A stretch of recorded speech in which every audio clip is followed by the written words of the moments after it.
Hi வணக்கம். இன்னைக்கு பார்த்தீங்கன்னா சிறகடி காசை சீரியல் இன்னைக்கான எபிசோடு தாங்க பார்க்க போகிறோம். அதுக்கு முன்னாடி என்னோட சேனலை சப்ஸ்கிரைப் பண்ணி வச்சுக்கோங்க. ஸ்வேதா வந்து எல்லாத்தையும் சொல்லுவாங்க இல்லையா, இந்த மாதிரி ஒரு கட்டத்துக்கு மேலே அவங்க பொறுத்து பார்ப்பாங்க, அப்படி இல்லைன்னா அரெஸ்ட் பண்ணிடுவாங்க அப்படின்ற மாதிரி சொன்னதுக்கப்புறம் மனோஜுக்கு ஒரு மாதிரி பயம் வந்தது.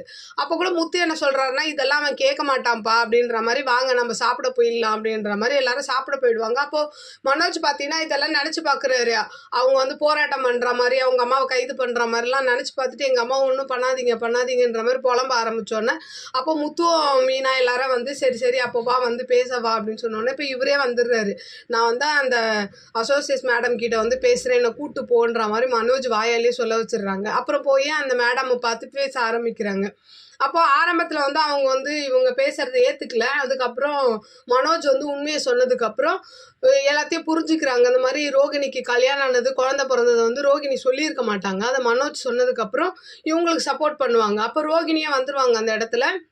அப்போ வந்து இவங்கெல்லாம் பொய் சொல்கிறாங்கன்னு சொன்னதுக்கப்புறம் அவங்க என்ன பண்ணுறாங்க, நீ தான் பொய் சொல்லியிருக்கே, ஏற்கனவே கல்யாணம் ஆன விஷயத்தையே என்கிட்ட மறைச்சிட்ட, நீ தான் ஃப்ராடு, உனக்கெல்லாம் வந்து இந்த அசோசியேட்ஸ் வந்து எனக்கு சப்போர்ட் பண்ணாது, நீ வெளியில் போயிடுன்ற மாதிரி அங்கேயே பிடிச்சி ரோகிணியை திட்டி வெளியில் அனுப்பிச்சிருவாங்க.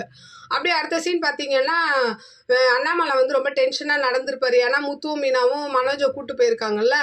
அப்போது விஜயா வந்து கேட்குறாங்க. அப்போ இந்த விஷயத்தெல்லாம் சொல்கிறாரு, இந்த மாதிரி போயிருக்காங்க அப்படின்னோடனே, எதுக்கு இவங்களை மனோஜெல்லாம் அங்கே கூப்பிட்டு போனாங்கன்னு ஆரம்பத்தில் வந்து விஜயா பதறுவாங்க. அப்புறம் இந்த விஷயம் முடிஞ்சிச்சுன்னு வந்து முத்துவ மீனா எல்லாரும் சொல்லும் போது, அப்போ கூட வந்து விஜயாவால் ஏற்றுக்க முடியாது.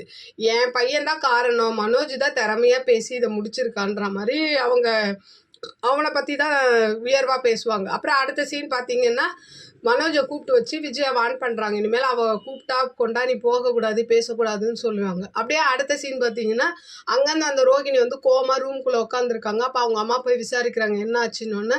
நான் எந்த ஸ்டெப்பு நான் மனோஜ் கூட சேர்ந்து வாழணும்னு எடுத்து வச்சாலும் இந்த முத்துவ மீனா வந்து அதை கெடுத்து விட்றாங்க அப்படின்னு சொல்லிட்டு சேரகரெல்லாம் எட்டி உதைக்கிறாங்க. அப்படின்னு எபிசோடு முடியுது.